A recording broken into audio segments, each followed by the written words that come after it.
Bonjour, ici Sébastien et aujourd'hui je vais vous parler du jeu Zelda Ocarina of Time 3D pour justement la console Nintendo 3DS. Précédemment, j'avais fait une capsule présentant la pochette du jeu.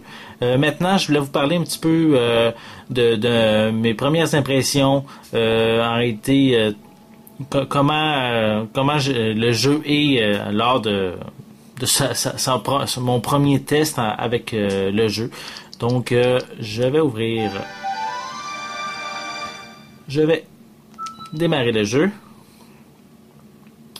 Donc, c'est justement... J'ai joué un petit peu, j'ai déjà une petite impression. Puis c'est justement de tout ça que je voulais vous parler. Donc, c'est pour ceux qui ne savent pas, c'est un remake de la version qui a eu lieu sur Nintendo 64. Donc, ils ont refait le jeu en améliorant les graphiques et aussi en y donnant une profondeur grâce au 3D. Par contre, bien sûr, le 3D ne pourra pas être présenté dans cette capsule puisque c'est pas possible de le faire via une caméra. Il faut vraiment qu'on soit les yeux devant l'appareil pour pouvoir le voir. Donc, nous allons peser sur Start. J'ai déjà débuté une partie, donc on va sélectionner celle-là. Commencer.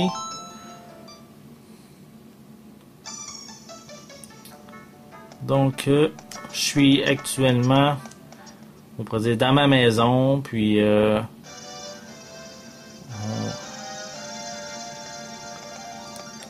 c'est vraiment...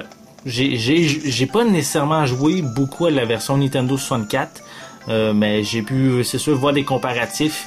Puis vraiment, les textures, c'est vraiment très bien, sans nécessairement être du calibre de Nintendo, de la Nintendo 3DS, mais on voit vraiment que il y a eu un bon travail pour améliorer les graphiques qui ont été présentés. Ensuite, aussi au niveau de la vitesse, du nombre de frames qu'il y a par seconde, c'est amélioré aussi. Donc, le personnage, toutes les animations, c'est plus fluide. Donc, de ce côté-là, c'est vraiment intéressant. Et aussi, pour il me semble bien, c'est une nouveauté pour les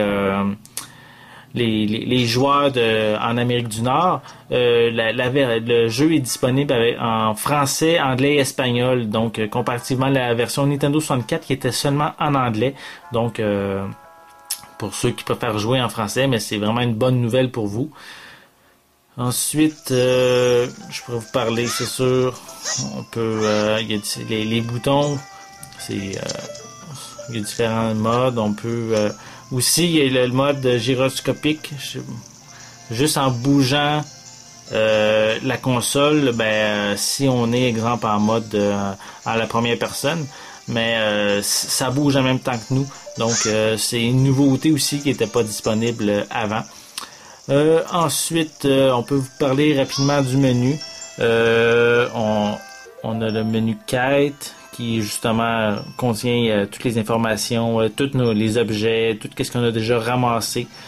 On a aussi la carte qui permet de voir les environnements qu'on a déjà visités, et plus on en visite, mais plus la carte va être grande, va être disponible pour nos yeux. Et ensuite, on a aussi la section objets qui permet de sélectionner rapidement un objet. Puis ici, on pèse sur, exemple, Y, mais ça change les objets assez rapidement. Donc, je sais que sur la version Nintendo 64, il y avait certaines problématiques, peut-être pour certains, pas nécessairement problématiques, mais certaines difficultés pour certains aspects du jeu, que c'était plus difficile pour changer d'objet. Donc maintenant, ils ont amélioré le menu pour simplifier le tout pour la console 3DS. Donc c'est sûr que c'est un plus. Puis je peux peut-être vous parler également aussi la navigation se fait quand même très bien avec le joystick de la console. Donc, pour moi, mes premières impressions, je suis vraiment très impressionné. J'ai vraiment hâte de poursuivre l'aventure, de compléter l'aventure.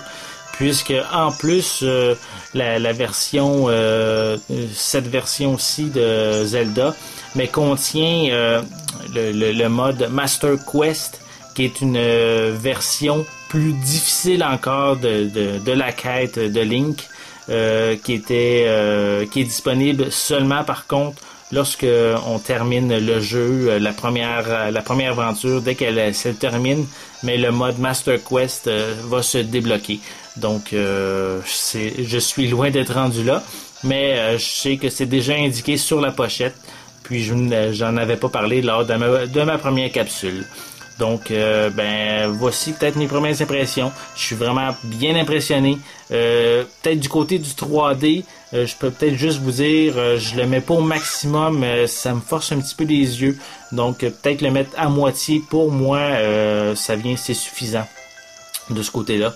Mais bien sûr, juste le plaisir de pouvoir rejouer à ce jeu sur une console portable avec des graphiques améliorés, c'est vraiment un très gros plus. Donc vraiment tous les possesseurs ou ceux qui hésitent à s'acheter la console, mais c'est un jeu qui mérite l'achat de la console. Donc si vous y attendiez quelque chose de très bien, puisque les jeux qui sont disponibles depuis la sortie de la console n'étaient pas nécessairement les meilleurs jeux disponibles, mais ici on est devant un jeu qui vaut amplement son achat et également amplement l'achat de la console.